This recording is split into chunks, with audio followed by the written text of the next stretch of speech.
When a nation under heavy pressure says it will unleash hell, the entire world stops and listens. In the escalating 2026 conflict with the United States and Israel, Iranian officials have fired back at President Trump's repeated threats to unleash hell on Iran if the Strait of Hormuz isn't reopened. One senior Iranian general bluntly warned Trump, "Hell will be open for you, and that the entire region will become hell if the U.S. escalates further." This isn't empty rhetoric. It's a direct counterthreat in a high-stakes standoff where Iran has partially blocked or disrupted one of the world's most critical oil choke points, carrying about 20% of global oil supply. Was this Iranian warning just defensive bluster, or a serious promise of devastating retaliation? Today we break down exactly what Iran is signaling, their real capabilities, and what it could mean for the region and the world. Iran sees control over the Strait of Hormuz as existential survival. For Tehran, the ability to threaten or disrupt this narrow waterway isn't about aggression, it's about deterrence. With its conventional military degraded by recent strikes, Iran views asymmetric pressure on global energy flows as its strongest leverage. Iranian leaders argue they are defending against what they call aggression and maximum pressure. They've rejected short-term ceasefires, demanding guarantees, reparations, and recognition of their regional role.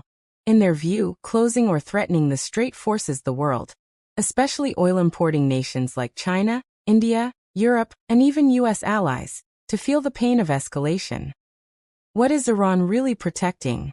Its regime survival, its nuclear ambitions, its network of regional proxies, or all of the above? Iran has long mastered asymmetric warfare, using cheaper, harder-to-detect tools to punch above its weight against superior conventional forces. Despite heavy losses to its navy, air force, and missile stockpiles, Iran still possesses swarms of low-cost Shahid-style drones, explosive-laden speedboats and jet skis, naval mines, thousands potentially available, midget submarines, and cyber capabilities. Its Islamic Revolutionary Guard Corps, IRGC, specializes in hit-and-run tactics in the confined waters of the Strait of Hormuz. These aren't designed to win a prolonged conventional war. They're meant to raise the cost of conflict, sinking or damaging expensive tankers, forcing costly escort operations, and creating constant uncertainty that keeps insurance rates sky-high and shipping paralyzed. Can smaller, determined forces really challenge global superpowers?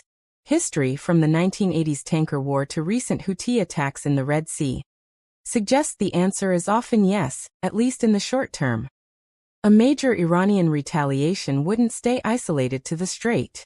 Tehran has warned it could target infrastructure across the Gulf, power plants, desalination facilities, and oil installations in Saudi Arabia and the UAE, potentially making desert cities uninhabitable, without electricity or fresh water. Proxy forces like Hezbollah in Lebanon or the Houthis in Yemen could open new fronts, pulling in more actors.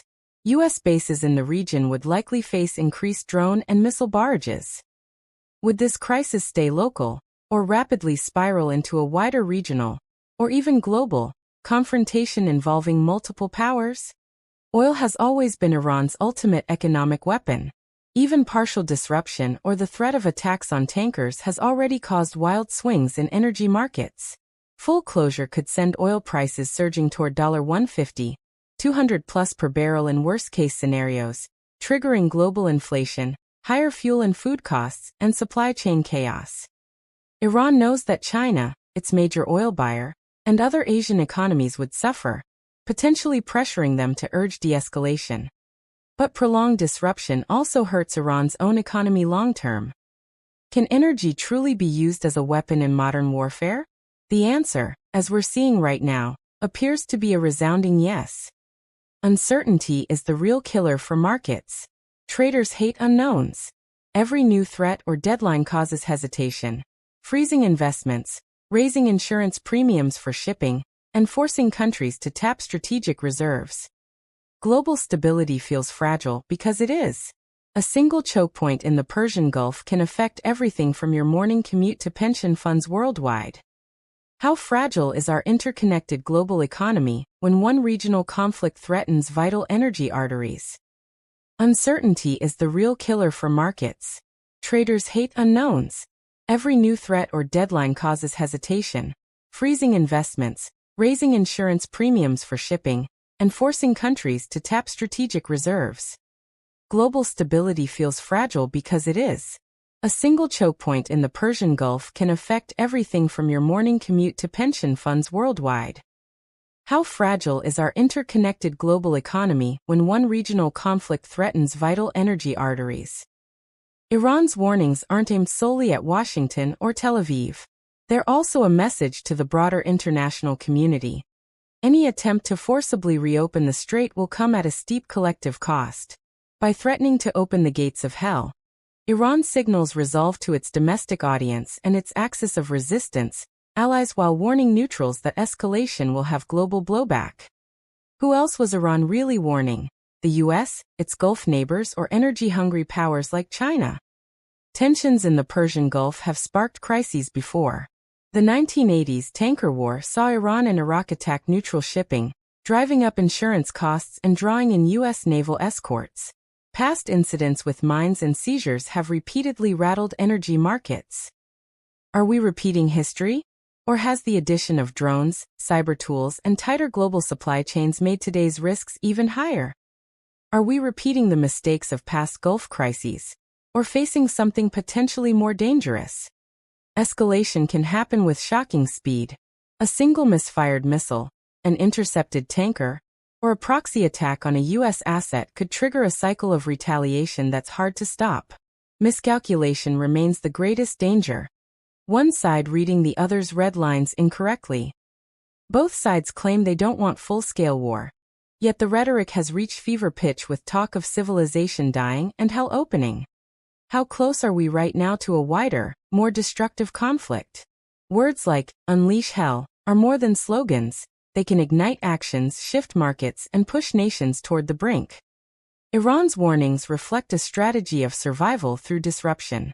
Whether this leads to a negotiated off-ramp, as some recent ceasefire talks suggest, or a dangerous spiral depends on restraint, clear communication, and diplomacy on all sides.